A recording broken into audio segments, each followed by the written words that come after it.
Welcome back to our channel. আজকে আমি আপনাদের দেখাবো বিফ কড়াই। বিফ কড়াইয়ের জন্য আমাদের যেসব জিনিস দরকার সেগুলোর মধ্যে হচ্ছে আপনার বিফ লাগবে। আমরা কোরবানির বিফটা নিয়েছি। সাথে আমাদের লাগবে আদা রসুন পেস্ট, কিছু দই, হলুদ, মরিচ, ধনিয়া, জিরা, এলাচ, দারচিনি, তেজপাতা, বড় এলাচ বা কালো এলাচ এবং লং। সাথে লাগবে পেঁয়াজ এবং টমেটো। এই দিয়ে আজকে আমি আপনাদের বিফ কড়াই কিভাবে রান্না করতে হয় সেটা দেখাবো। আমরা প্রথমে চুলাটা গরম করে নেব। পরিমাণ মতো তেল দেওয়ার পরে দেখেন তেলটাও সাথে সাথে গরম হয়ে গেছে। হাঁড়িটা গরম থাকাতে আমরা পেঁয়াজটা ভেঙে দিয়েছি। 5 মিনিট পরে আমরা আসলাম। 5 মিনিট পেঁয়াজটা হাই হিটে ভাজলাম। মনে রাখতে হবে এটাকে বেরেস্তার মতো ভাজা যাবে না। এটা যখন প্রায় বেরেস্তা কাঁচা হবে ওই সময় আপনি মাংসটা ঢেলে দেবেন। হিট কিন্তু বেশি থাকতে হবে এবং এর মধ্যে নাড়াচাড়ার মধ্যে থাকতে হবে। ঠিক এই সময় আপনি লবণটা দিয়ে দেন। লবণটা দিয়ে দিলে আপনার মাংস থেকে পানিটা ছেড়ে মাংসটা একটু ভাজা ভাজা সহায়তা করবে। প্রায় 10 মিনিট জাল দেওয়ার পরে দেখেন মাংস থেকে মোটামুটি একটা পানি উঠেছে। এই পানিটাও শুকিয়ে ফেলতে হবে। তার আগে আমরা দিয়ে দেব আদা রসুন পেস্ট। প্রায় 2 চা চামচের পরিমাণ আদা রসুন পেস্ট আমরা দিব। আদা রসুন পেস্টটা নাড়া দিয়ে আমরা এখন দিয়ে দিব টমেটো। টমেটোটা আমি কুচি কুচি করে কেটে রেখেছি যেন খুব সহজেই গলে যায়। টমেটোটা দিয়ে আবার হাই হিটে আপনাকে জাল দিতে হবে যতক্ষণ পর্যন্ত পানিটা না শুকিয়ে যায়। পানিটা শুকাতে শুকাতে আপনার টমেটোটাও গলে যাবে। 20 মিনিট পরে আবার ফেরত আসলাম। দেখেন মাংসটা কিন্তু পুরোপুরি ভাজা ভাজা হয়ে গেছে এবং টমেটো পুরোপুরি গলে গেছে। এই পর্যায়ে আমরা এখন মশলা দেব। হলুদ, মরিচ, ধনিয়া, জিরা এবং গোলমরিচ। মনে রাখবেন যে কড়াইতে গোলমরিচের পরিমাণটা একটু বেশি দিতে হয় এবং গুঁড়ো দিতে হয়। আমরা দিয়ে দিলাম এগুলো। সাথে আমরা 2টো তেজপাতা দিয়ে দিলাম। মধ্যে একটু ছিঁড়ে দিবেন তাহলে তেজপাতার ঘ্রাণটা খুব সুন্দরভাবে লাগবে। একটু নাড়া দেন, না হয় নিচে লেগে যাবে।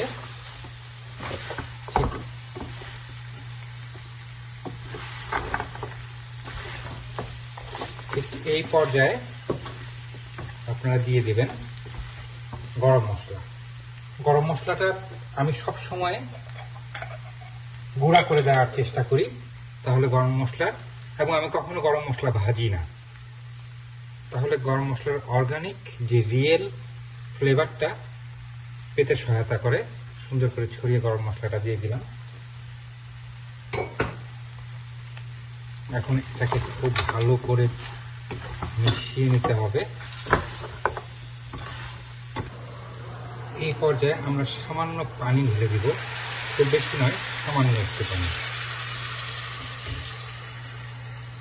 জালটা বাড়িয়ে দেব এবং এটাকে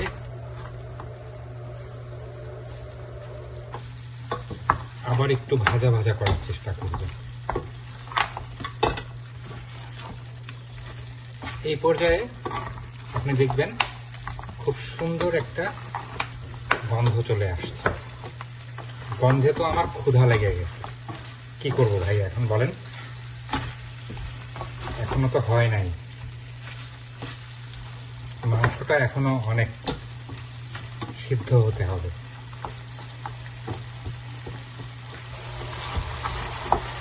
পাঁচ মিনিট জাল দেওয়ার পরে আমরা আবার ফিরে আসলাম। এই পর্যায়ে আমরা দিয়ে দেব দই। মনে রাখতে হবে দইটা দেওয়ার আগে দইটা খুব ভালো করে ফেটে নিতে হবে।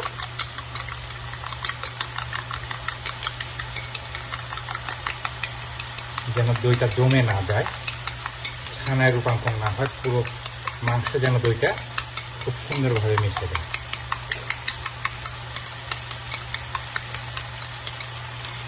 শেষে আমরা দইটা দিয়ে দিলাম।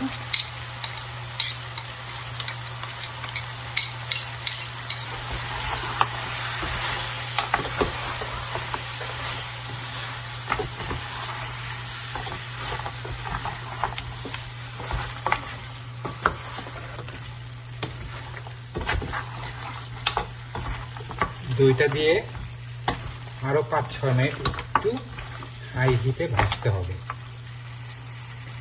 চলে আসলাম আরো 10 মিনিট পর।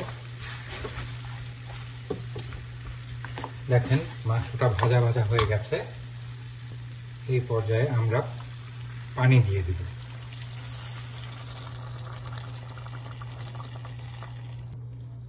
এই পর্যায়ে আমরা পানি দিয়ে ভালো করে নেড়ে, মনে রাখতে হবে আমরা কিন্তু এখানে গরম পানিটা দিব, ঠান্ডা পানি নয়, গরম পানিটা দিব। গরম পানিটা দিলে পরে আপনার মাংসটা সিদ্ধ হতে সুবিধা হবে। হিটটা পুরো বাড়িয়ে দিলাম, আমরা ঢেকে দিব। 2 মিনিটের মধ্যে আপনার বলক চলে আসবে। 3 মিনিট পরে আবার ফেরত চলে আসলাম। দেখেন এটা কিন্তু বলক চলে আসছে।